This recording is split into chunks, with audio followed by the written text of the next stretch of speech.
Light Walker here. Welcome you, all of you, to my New England trail hike, starting from the Southern Terminus in Guilford, Connecticut, going up to Route 80. Beautiful day on April 23rd, 2017. This nice fella took this shot of me there, and basically, it's hiked about 12 miles that day. Here's some pictures from the trail map. If you like, you can pause and read about this later. Beautiful trail. I've pretty much hiked the 100 of the 102 miles in Connecticut. Just have the northernmost 2 miles left to go to finish it. Then I'm on to Massachusetts. Anyway, just a beautiful trail. Starts right on the shoreline, as you could see in Guilford at this park that I'm at now, Chittenden Park.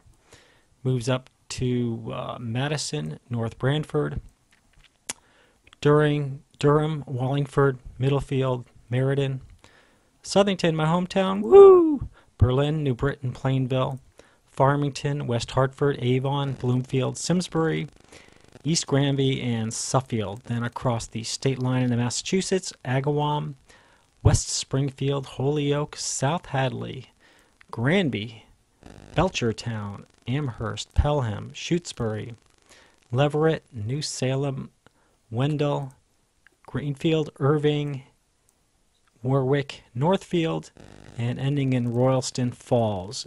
If you go further north, it's same trail, not New England Trail, but a different trail. You can get to Mount Monadnock, highest peak in southern New Hampshire.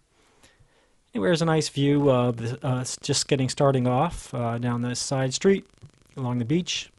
Not far from the beach. Some beautiful scenery, some beach houses there.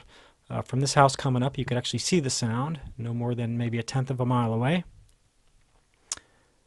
Close up from the same spot. And then you take a left and you start heading over the expressway, the Amtrak railway, and missed the train at that going over that track by about 5 minutes. I wish I'd stuck around, but there's the close-up of the station, Guilford Station. Then you head north along this lovely road and you take a right into this trail, and this looks like someone's backyard. It's really the grounds of a museum that happened to be closed because it was a Sunday. But anyway, you just follow those markers through the yard, and you end up at this house. It looks like the Reverend Henry Whitfield house. There's some information there if you want to pause the video. You can read up. There's a statue of the man, and there's his birth date and death date. And there's a cannon from the War of 1812 weighing over 1,300 pounds. And then you basically go into the woods for about a quarter of a mile, and there's the entrance, there's the exit onto a side street. Guess it's better than hiking down Main Street in Guilford. A lot of shops down there. A lot of good places to eat, too. There's an estate, probably worth several $1 million, really close to the ocean. Beautiful.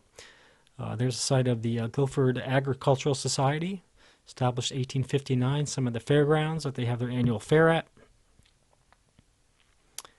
Let's get some idea of what's going on there from the advertisement.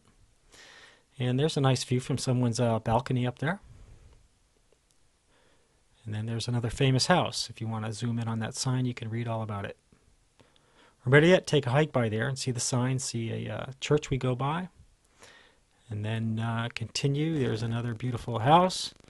And just past that is a cemetery. And just past that, I believe the trail takes goes across toward Route 1, straight ahead. About 4 miles into the journey, you can see we get onto Route 1. There's the water company thing, and there's a sign showing you the Boston Post Road that we've gone 2.6 miles so far. There's a close-up of a diner. If you're hungry, you could stop, get some food. And you basically take a left at this U-Haul. You can see where the blaze tells you to go left.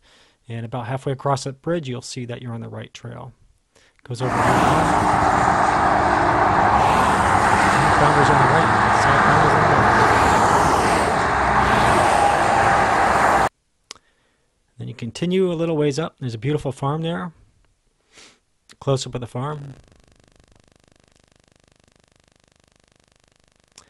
Then you take a right at the stop sign. It's not clearly labeled, but if you look about a tenth of a mile down, you'll finally see the blazes again. And then you go by this tributary. Water was flowing at a good pace there. I'm sure it was pretty cold being late April. Another beautiful house with flowers. Entrance of a to a park, or a preserve actually. This was at the 3.9 mile mark into my journey according to the All Trails app. And it's called the East River Preserve. I'm sure you can Google it and get a better view of that map. It's from the town of Guilford. It's a preserve.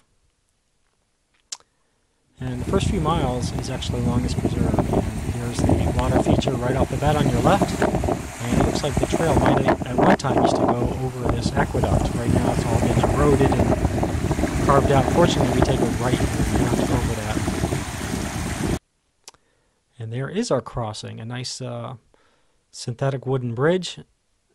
There's remnants of what could have been an old mill. You could see the aqueduct carved out close up.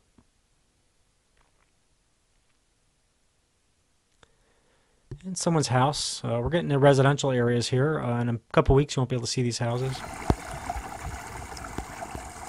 A small babbling brook.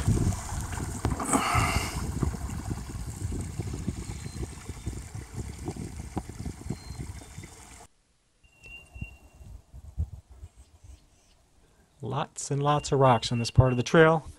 Fortunately, it only lasts about a quarter mile, half mile tops.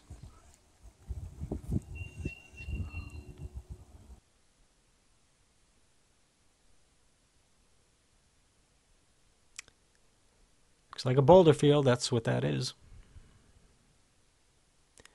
Another beautiful bridge that someone made to keep us from getting wet. Then you come out to the farm part of the preserve. Expansive multi-acre area that basically has you walk around the entire farm. Get a good view of it along the tree line.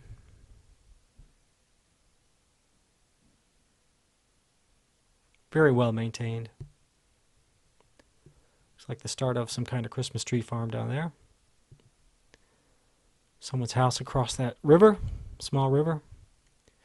There's a bridge on the left over the river. We don't go over that bridge. We continue on, but you can see a close-up of that bridge right there. Apparently there's parking there. If you wanted to park and get off the trail, you could right there. There's a view from the bridge. There's a view of the preserve just before we leave the grassy area. You can see how massive it is. Trees are not quite, leaves are not quite out yet.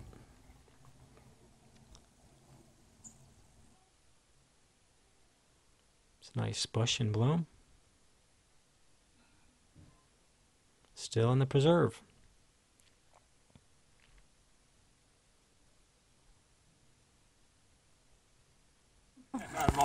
Thank you. Have a great day. It's good to get permission before you film somebody. Here I got a verbal acceptance. Then you finally get into the woods. You go by some lakes, some residential areas, but you don't really get too close to any houses. There you can see a lake. Not sure what the name of it is. Another brook we cross over. Cross over about a dozen brooks. It could be the same brook, but cross over it about a dozen times.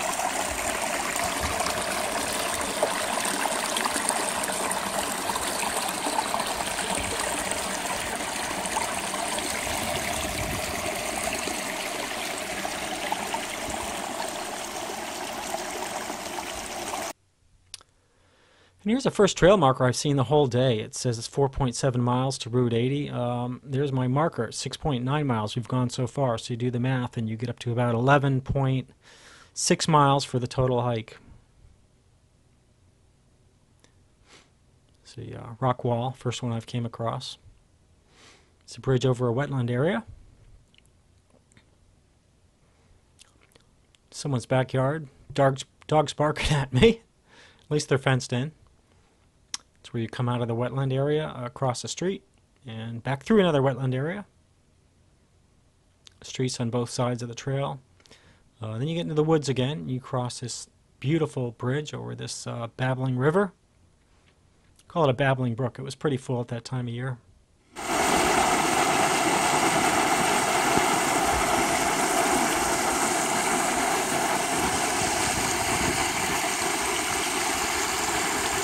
Feeds into a pretty a good fair-sized lake further down. Maybe the lake's about the size of a couple acres. And that's the steepest part of the trail. You can see it's only about a 10-15 foot ascent. And there's a look of the lake I was telling you about. And there's a map that you could see after you go through the lake. And another rock wall showing this was once farmland a long time ago. Here we are in the woods, probably in the middle of what used to be a farm a long time ago. There's a bird that was in front of me for about what you doing, a birdie? tenth of a mile. Hey. Probably wanted me to feed him some crackers or something. Posing? And this is about the end of my hike. Ran out of battery, so I didn't take many pictures here. But it was a great hike, beautiful day, and thanks for coming along.